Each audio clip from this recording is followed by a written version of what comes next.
À la une de cette nouvelle émission de l'Instant Transport Express. Alors que la ville de Paris réfléchit à instaurer la gratuité des transports en commun dans les années à venir, retour sur ces villes dans le monde qui ont déjà tenté l'expérience. Transport gratuit, ces villes ont déjà tenté l'expérience, c'est notre nouveau thème de cette nouvelle émission de l'Instant Transport Express. Thème, débat, questions, tout ce qui touche le transport en commun. Dimanche 2 septembre 2018, c'est l'Instant Transport Express, bienvenue.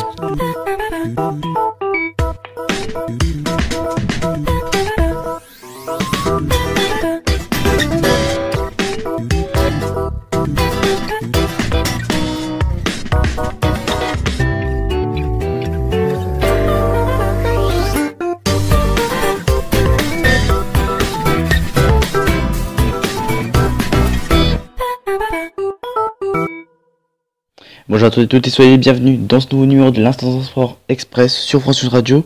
Et notre thème de ce nouveau numéro, c'est les transports gratuits. Ces villes ont déjà tenté l'expérience. Et si dans un avenir proche, les transports parisiens étaient gratuits?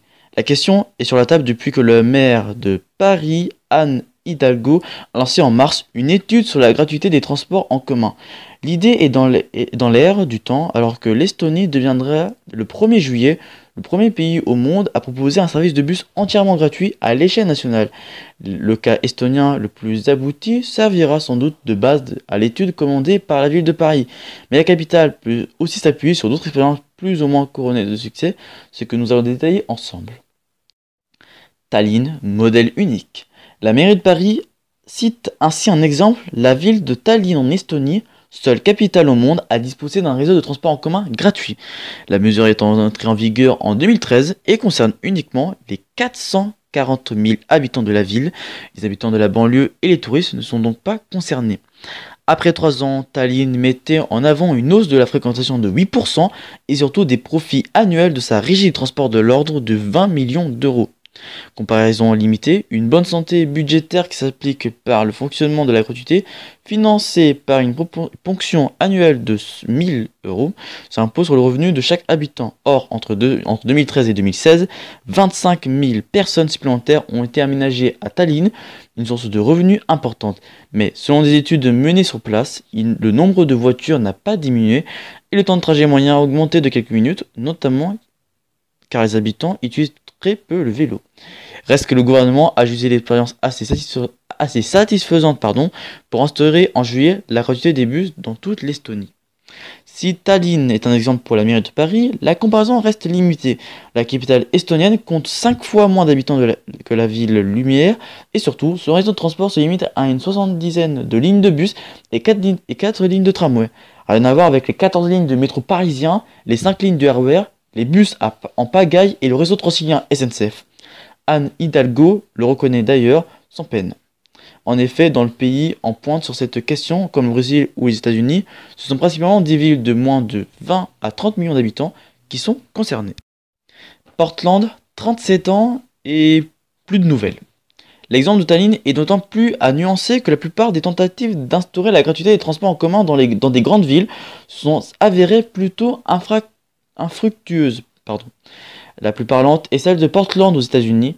La plus grande ville de l'Oregon avait instauré dès 1975 la gratuité dans les centres-villes, une petite zone de la taille du 11e arrondissement de Paris. Les bus, métros et tramways étaient gratuits avec pour objectif de combler le manque de parking et de lutter contre la pollution de l'air, des enjeux similaires à ceux de Paris. L'expérience a connu un premier coup d'arrêt en 2010 quand les bus ont été exclus de l'offre gratuite. La ville avait besoin de faire des économies et la gratuité pesait sur les finances publiques. Finalement, en 2012, la ville de Portland a coupé court dans le cadre d'un nouveau plan d'économie, mais pas uniquement. La régie a constaté une augmentation des fraudes sur les lignes concernées, les passagers embarquant dans la zone gratuite en profitant pour aller bien au-delà. Et en France, il faudra notamment résoudre la question du financement propre à chaque pays en fonction de sa fiscalité. Par exemple, en France, il y a déjà une vingtaine de villes qui ont déjà appliqué la gratuité des transports, soit sur une partie, ou sinon, plus rarement, sur la totalité du réseau, comme par exemple à Niort depuis l'an dernier, Aubagne en 2014 et Châteauroux aussi. Et par exemple, la prochaine ville qui devrait aussi suivre, ça sera Dunkerque. Pour l'instant, les bus sont gratuits uniquement le week-end, mais ils devraient même faire toute la semaine. Dans les cas, l'objectif était d'augmenter les frais de taxation sans s'asseoir sur une manne financière pour autant. Et en effet, à New York, les billets ne représentent que 10% des recettes, le reste provenant du versement de transport, un taxe payé par les entreprises de plus de 11 salariés. La raison de ce coût, faire augmenter le nombre de personnes et surtout parce que les passagers plutôt prennent les bus au lieu de la voiture, ce que par exemple a fait Aubagne ou la ville de Châteauroux, qui ont réussi à mettre en place des lignes de bus ou Aubagne des lignes de tramway totalement gratuits et qui a fait augmenter le nombre de pourcentages et donc plus de passagers. Et en plus, ne plus faire payer les voyageurs peut donc ne pas coûter grand chose dans certaines villes, mais l'équation est plus complexe en Ile-de-France, où les billets et les forfaits Navigo représentaient encore 28% du financement du réseau de transport en 2016, soit 2,8 milliards d'euros. De plus, l'objectif avancé à New York ou à Dunkerque d'attirer plus de voyageurs tient moins à Paris, où le réseau était déjà saturé avec 4,6 milliards de voyageurs par an. Rien de tout cela n'échappera aux experts mandatés par Paris pour conduire l'étude sur la gratuité.